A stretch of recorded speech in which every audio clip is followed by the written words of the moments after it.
I was just praying with my friend here, Betty. We had a great time of fellowship today that I thought was worth actually making a video. There's probably going to be a part 2 and a couple 10-minute videos to this video.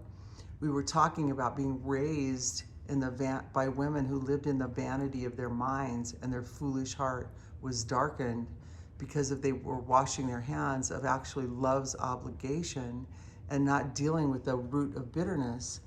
And so in Romans 1, I'd love to read the whole thing in the Amplified, but I'm not going to. I'm just going to start at verse 28. And since they did not see fit to acknowledge God or consider him worth knowing as their creator, God gave them over to a depraved mind to do what's improper and repulsive. You know, and no matter what lust of the flesh it is, the belly worship life with Satan in the desert of the soul. You know, we become saturated, it says, permeated with every kind of unrighteousness, greed, evil, envy, murder, strife, deceit, malice, mean-spirited. They're gossips, spreading rumors, slanders, haters of God, insolent, arrogant, boastful, you know, disobedient, disrespectful to parents, without understanding, untrustworthy, unloving, unmerciful, without pity, but full of flattery, right? Although they knew God and they knew his righteous judgment, and they knew that those that don't walk in love and faith deserve death, they not only check out and do all the things they shouldn't, they approve of others that live for their belly and worldliness and take risks all the time. Anyway, it's actually really deep, so we wanted to talk a little. Betty came over with the scripture this morning. Yeah, because on the contrary, that's the verse I read this morning that really stuck out to me more than any other time I've ever read it. Proverbs 3, starting at 13. Happy is the man that finds wisdom and the man that gets understanding. Happy, and how simple is that? And you know what, I actually remembered reading Proverbs 2 yesterday, where it talks about wisdom and getting wisdom with all your understanding, and once you have it, it delivers you from the evil way. Even I saw that in a new way, because I've always read it before as it'll deliver you from the evil man and from him that speaketh froward things, but I saw that about myself. It'll deliver you from the flesh, baby. Yes, because that's how I was raised. Thinking evil thoughts. Anyway, I saw that it was just as easy as the children of Israel. When God gave them manna, all they had to do was go outside and pick it up off of the ground, and that was their food for the day. All we have to do is ask him for our food for the day. And when we get it, we can share it. And I'm telling you, that's the merchandise of wisdom that it talks about in Proverbs 3. And the more we give and receive wisdom, the more it grows exponentially. And all of a sudden I saw why Jesus could feed 5,000 people with 5 loaves and 2 fishes. Because the fellowship we were having was so great off of just one little verse. Happy is the man that gets wisdom and understanding. So we were both raised by mothers that were married, but there was no spirit of marriage because of all the malice, bitterness, hatred, defensiveness, people that we weren't actually watching keep the music and the church of their soul in love with God, and we're actually walking in love with each other. So yes, when Betty called this morning, I thought of this other proverb, 1, because wisdom is a jewel, a crown, it's gold, silver, wisdom, understanding, you know, it's everything. But in Proverbs 1, it says, wisdom shouts from the streets, she raises her voice in the markets, she calls out at the head of the noisy streets, where large crowds gather at the entrance of the gates of the city. She speaks her words. How long, you naive ones? You who are easily misled, will you love being simple-minded and undiscerning? How long will scoffers who ridicule and deride delight in scoffing? And how long, you fools, will you obstinately mock truth and hate knowledge? And then it says, if you turn, I'll pour out my spirit. So I've known Betty, she's probably known Gene, my husband, for 40 years. And in a sense, we all have a flesh baby, a flesh walker in Romans 7, you know, walking after the flesh. The battle between the flesh and the spirit is the only battle we're actually in. We're not in a battle with people. We're in a spiritual battle against spirits. And most people would rather just, our moms made it a flesh and blood battle where they were bitter, offended, Yes. critical, all of that. They didn't win the war in their own battle with Jesus Christ in their own soul to keep the church in their own soul, their music heavenly. And what I mean by that, there's a scripture that says, He's put a new song in my heart, even praise to God. And we were talking a little bit about being screaming brat babies. And again, 1 Corinthians 13, when I was a child, I thought like a child, I acted like a child, I spoke like a child.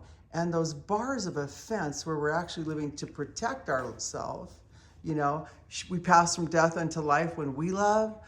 Betty was all about how everybody was loving her for many years that I knew her. And I'm not saying that because I was righteous. I just realized being a bad attitude kid may make me kill myself and burn the house down with my children in it. So I wasn't really willing to play the part of the bitter victim in the movie of my life anymore. You know, because I was so religious, I counted love as actions and the laws. And even my husband asked me one time if I hated him, and I said, how can you say that? I do your laundry, I cook your meals, I wash the dishes, I keep the house, I'm raising your kids. I couldn't see that it was a heart issue because I was so busy trying to fulfill the law of do's and don'ts and obligations and duties that I learned growing up in the church and in my family. Yeah. And so in a sense, because of that bitter root that we all have to go after, the demise of being unforgiving and looking down on other people, Jesus puts very clearly in the protocol of his kingdom that he came to the earth to execute judgment about, the greater law of love. If you're unforgiving, you'll be given over to the tormentors. And one of our friends actually said the other day, even when you get bitter, you look down on people and you're unforgiving because they have a damn log in their eye and you only have a small twig in yours. You have just bitten into the devil's apple to snare your soul. And you're paying to the last penny. And here's how I saw that. Because I was so full of obligation and duty, I expected everybody else to know the same obligation and duty. And when they didn't reciprocate, by God, I was hating them. I was looking down on them because they weren't performing like I was trying to perform in my flesh, in my actions, in the law. And not realizing that we can be right, maybe, but we're not right in love. Yes. And what Jesus came was to show the higher law. So many years to see. I'll be the sounding brass and the tinkling cymbal in the movie of my life, right? And execute all judgment. But you know, I didn't see what an odious woman I was. I was an odious woman. And I think, again, you know, Jesus said, I was going to actually read something we wrote today. I think I'm just going to add those to notes to these videos because the dialogue is very powerful that we're having right now. There's a movie that's called Death Takes a Holiday. It's an old black and white movie, and there's a newer version that Brad Pitt did that's called Meet Joe Black. So there's scriptures, and one of our other friends, Debbie, has used this term, which actually is biblical. It's talking about making a covenant with death, making a covenant with the devil. So there's a scripture again about wisdom that says, all of those who hate me, who hate wisdom, love death. Yes. So our problem is always love and hate, love and hate, love and hate. We hate what we shouldn't hate, like souls saved and kept. Yeah. And we love what we shouldn't love, which is being inactive and imagining lust. And having preeminence. We Most love the power. I loved the power of having the the facade of having the preeminence. It wasn't even the truth. we had such a great conversation with other people, and when I heard Betty say that, so I've known her for years as a a fretter. And there's a scripture that says the foolishness, the lack of good judgment in a man perverts his way, turns him into a pervert, and in their heart they fret against the Lord. So being a former fretter, my job to love her was to help her out of that world of fretting. And honestly, because I knew the verse that says we reap what we sow, I'm thinking, why am I not reaping good things? I'm sowing such good things with all my good works.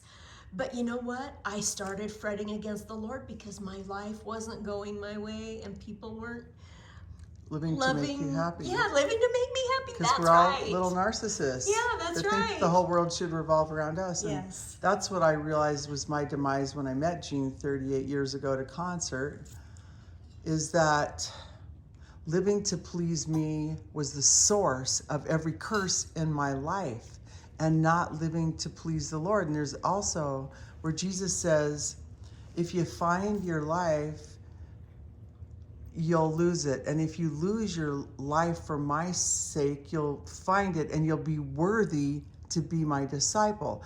Being a pleasure seeker made me unworthy to be his disciplined one. And so knowing a lot of people from this point in my life, there's this situation in the desert where Jesus talks about the devil. Same thing kind of happened in the garden of Adam and Eve, and the same thing happened with Cain and Abel. So when Jesus tempted Jesus, he tempted him with making his God his belly. And when people are spiritually inactive, like our mothers were, our fathers were, like I've been, inactive in keeping the music of their soul holy, the meditation of their heart towards people and God holy. Yes. When we're inactive in that, we imagine less. Let's eat, drink, and be merry. We'll lust, the lust of the flesh, the lust of the eye, the pride of life. It looks really, really good when you're spiritually inactive. You're actually, sin came and deceived me and slew me.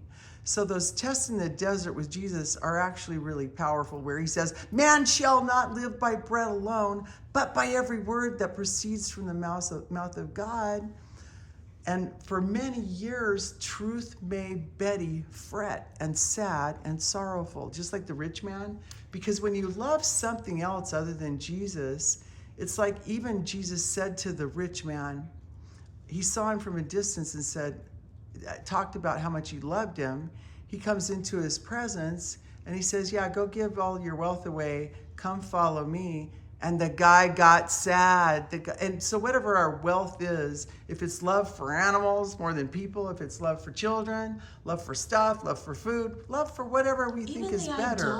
Even the idolatrous love for our husbands, if it's not really love for their soul. In order. Yeah, in God's order. Where we actually care about who we're being in time and space. Yes. So again, I'm not gonna read the stuff we wrote, but we actually had a really powerful text that went out today. But all Christ is, he is within me. All Christ is, he is within us. Hope of glory, living word. Yeah, so you know what? Really, and I've been singing songs with her forever. But actually, what's really cool... I just got to say this. The next stanza says, oh, what joy. He makes us his dwelling. And does he make us his dwelling when we're biting and snacking on people? No. As a matter of fact, the first time I remember, I never took my thoughts captive. I didn't even know what it meant, even though I had knowledge. I had a religious knowledge, but I didn't know how to apply it to my life. So Cece asked me one day, what are you thinking about? I think because my countenance had really fallen. You know what I was thinking? It's the first time I ever became aware of my thoughts. Oh my God, I hate him, I hate him, I hate him, I hate him. It was going over and over and over again. That spirit of hatred was just growing exponentially because I wasn't taking it captive to the obedience of Jesus's love, that he had died for his children and my family. He's got a log in his eye, he's got a log in his eye, he's got a log. So yeah. I want to talk some more, but we're going to do part 2 now.